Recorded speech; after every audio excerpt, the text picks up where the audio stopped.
Você já sentiu que objetivamente a sua vida está boa, mas que subjetivamente falta algo? Falta brilho? É exatamente assim que se sente Miguel, um engenheiro de software de 35 anos. Ele é lógico, bem-sucedido e metódico. A sua carreira é estável, a sua saúde está em dia e ele não tem grandes problemas. No entanto, ele vive com uma sensação persistente de apatia, um tédio crônico que transforma os seus dias numa sucessão de tarefas eficientes, mas cinzentas. Ele não está deprimido, mas também não se sente genuinamente feliz. A vida dele é como um gráfico de performance que atingiu um platô, uma linha reta sem picos de alegria. Sendo um homem de dados e lógica, Miguel sempre foi cético em relação a conceitos abstratos de felicidade. Para ele, felicidade era um subproduto de metas alcançadas, não algo que se pudesse cultivar intencionalmente. Mas a sua própria sensação de estagnação o leva a uma pergunta que muda tudo. E se o bem-estar não for apenas sorte ou poesia, mas uma ciência? E se existirem variáveis mensuráveis e estratégias replicáveis para se ser mais feliz? Olá, seja muito bem-vindo e bem-vinda ao Sabedoria Narrada. Hoje vamos explorar exatamente isso, a ciência do bem-estar. Vamos mergulhar na psicologia positiva, um campo de estudo que, em vez de focar nas doenças da mente, investiga o que faz as pessoas e as comunidades florescerem. Descobriremos que a felicidade não é um destino mágico, mas um conjunto de habilidades e hábitos que podem ser aprendidos e praticados. A jornada de Miguel começa quando ele decide, com o seu ceticismo característico, testar uma das estratégias mais estudadas e comprovadas para aumentar o bem-estar, a prática da gratidão. Ele ouve que o simples ato de reconhecer as coisas boas da vida pode literalmente reconfigurar as vias neurais do cérebro, treinando-o para focar no positivo. A princípio, a ideia lhe parece simplista demais, mas como um bom engenheiro, ele decide conduzir o experimento. Todas as noites, antes de dormir, ele se compromete a escrever num caderno 3 coisas específicas pelas quais se sentiu genuinamente grato naquele dia. Nos primeiros dias, a tarefa parece forçada e artificial. Ele lista coisas óbvias. Sou grato pelo meu trabalho. Sou grato pela minha casa. Mas à medida que continua, o seu cérebro, como um músculo a ser treinado, começa a procurar ativamente por coisas boas durante o dia para poder anotá-las à noite. Ele começa a notar o sabor do seu café pela manhã, a gentileza de um colega de trabalho que segurou a porta, a sensação do sol no seu rosto durante a caminhada do almoço. Ele descobre que a gratidão não é sobre ter uma vida perfeita, mas sobre aprender a ver a perfeição que já existe nos momentos imperfeitos.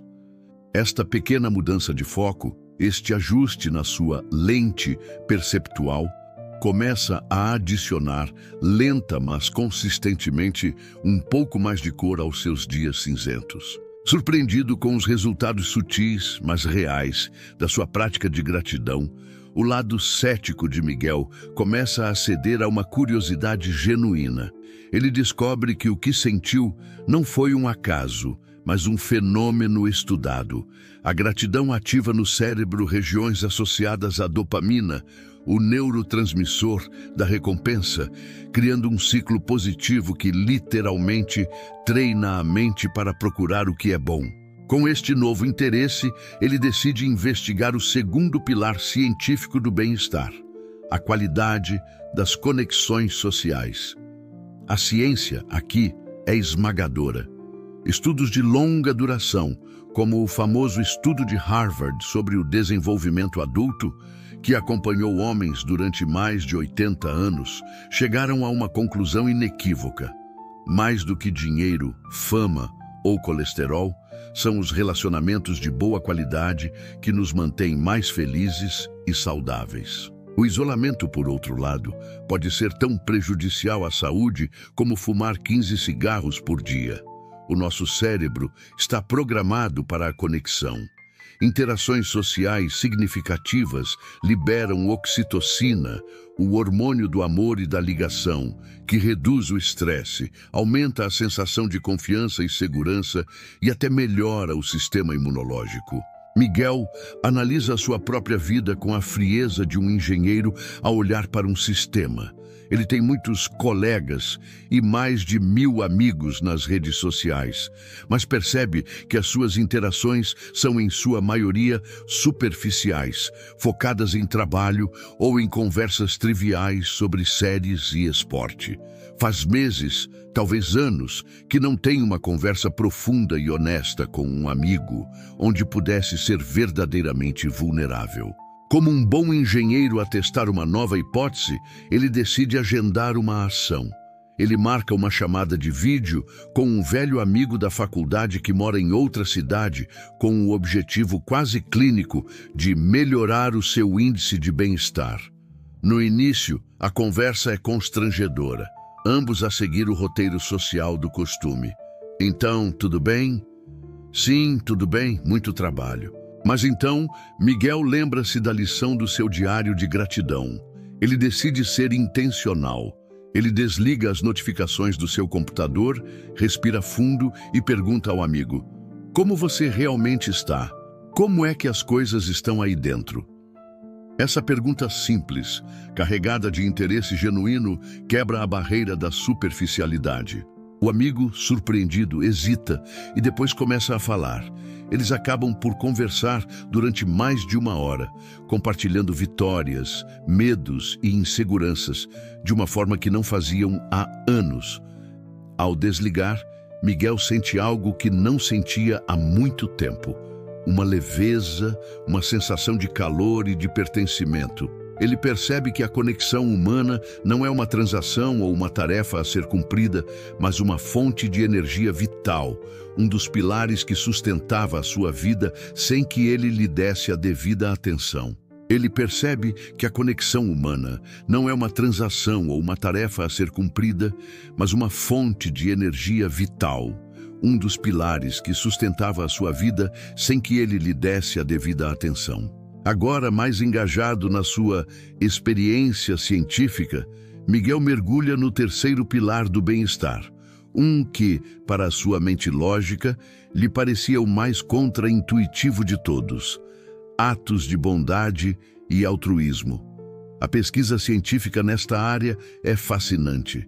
Quando ajudamos os outros, o nosso cérebro libera um coquetel de bem-estar, incluindo oxitocina, que fortalece os laços sociais e ativa os mesmos centros de recompensa que são estimulados por comida e dinheiro. Ajudar os outros do ponto de vista neurológico é intrinsecamente recompensador. O velho Miguel, o engenheiro focado na eficiência do seu próprio tempo, provavelmente teria desviado o olhar, pensando que não era problema seu e que tinha coisas mais importantes para fazer. O novo Miguel, o cientista do seu próprio bem-estar, decide intervir. Ele se aproxima e oferece ajuda, um pequeno desvio no seu plano diário. Juntos, eles sobem as escadas e levam as compras até o apartamento do vizinho. Ao sair, algo notável acontece. Miguel não só se sente bem por ter ajudado, ele se sente mais conectado, menos anônimo no seu próprio prédio. Ele percebe que o retorno do seu investimento de tempo não foi um ganho material, mas um ganho humano. Aquele pequeno ato de bondade quebrou a monotonia do seu dia e deu-lhe uma sensação de propósito que nenhum código que ele escreveu naquele dia conseguiu proporcionar. Ao longo de alguns meses, o experimento de Miguel deixa de ser um exercício clínico e transforma-se num modo de vida. Ele percebe que estes pilares não são itens isolados numa lista de tarefas, mas que se entrelaçam e se fortalecem mutuamente. A sua prática de gratidão tornou-o mais positivo e aberto, o que facilitou a sua reaproximação com os amigos. As suas conexões sociais mais fortes deram-lhe um sentimento de segurança e pertencimento que diminuiu a sua ansiedade. e os seus pequenos atos de altruísmo deram-lhe uma sensação de propósito que o seu trabalho, por si só, não conseguia proporcionar. O que começou como uma investigação cética transformou-se numa redescoberta. Miguel não mudou de emprego nem de cidade. Ele aprendeu que a felicidade não é uma grande e dramática explosão de alegria, mas a soma de centenas de pequenos momentos de contentamento, conexão e significado. A ciência do bem-estar não nos oferece uma fórmula mágica, mas nos oferece um mapa e uma bússola. Ela nos mostra que o bem-estar é uma habilidade, e como qualquer habilidade, pode ser praticada e aprimorada. Não se trata de eliminar os dias maus ou as dificuldades, pois isso é impossível. Trata-se de construir uma base de hábitos mentais e sociais tão forte que mesmo quando as tempestades da vida chegarem, você terá um refúgio interior para o qual pode sempre voltar. É sobre adicionar intencionalmente mais momentos de cor e brilho aos dias cinzentos. É a descoberta de que a vida mais plena não é aquela com menos problemas, mas aquela com mais ferramentas para lidar com eles de forma sábia e construtiva.